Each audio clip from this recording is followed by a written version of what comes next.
as my lawful wife.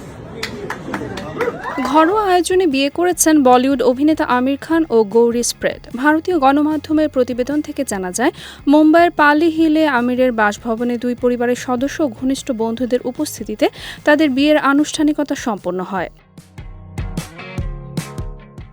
বিয়ের অনুষ্ঠানে Gauri স্প্রেডকে ivory রঙের লেসের সালোয়ার কামিজে দেখা যায়। গলায় ছিল গয়না এবং চুলে ফিশ টেল বেনি। অন্যদিকে আমির খান পরেছিলেন ক্রিম রঙের কুর্তা, যার সঙ্গে ছিল একটি ব্রোচ।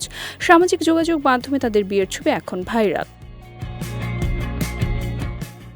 বিয়ের আগে এক সাক্ষাৎকারে আমির জানান, জাঁকজমকপূর্ণ আয়োজনের বদলে তারা নিবন্ধিত ঘরোয়া বিয়ে বেছে নিয়েছেন। তিনি বলেন, এটি হবে খুবই সাধারণ একটি নিবন্ধিত বিয়ে, শুধু দুই পরিবারের সদস্য ও খুব ঘনিষ্ঠ বন্ধুরাই থাকবেন। আমরা বিষয়টি একেবারে সাদামাটাভাবে রাখতে চেয়েছি। গৌরি স্প্রেড বর্তমানে আমির খান প্রোডাকশনের সঙ্গে যুক্ত আছেন। এর আগে তিনি বেঙ্গালুরু ভিত্তিক একটি সেলুন চেইনে কাজ করতেন। 2025 সালের 25 মার্চে নিজের 60তম জন্মদিন উপলক্ষে প্রথমবারের মতো গৌরি স্প্রেডকে গণমাধ্যমের সামনে পরিচয় করিয়ে দেন আমির খান।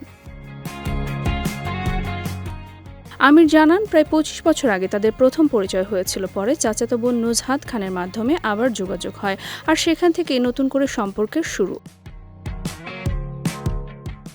এর আগে তিনি রীনা দত্ত ও পরে চলচ্চিত্র নির্মাতা কিরণ রাওকে বিয়ে করেছিলেন। বিচ্ছেদের পরও সাবেক দুই স্ত্রীর সঙ্গে তার সৌহার্দ্যপূর্ণ সম্পর্ক বজায় রয়েছে। তাই বিয়ের অনুষ্ঠানে রীনা দত্ত ও কিরণ রাও দুজনই উপস্থিত ছিলেন।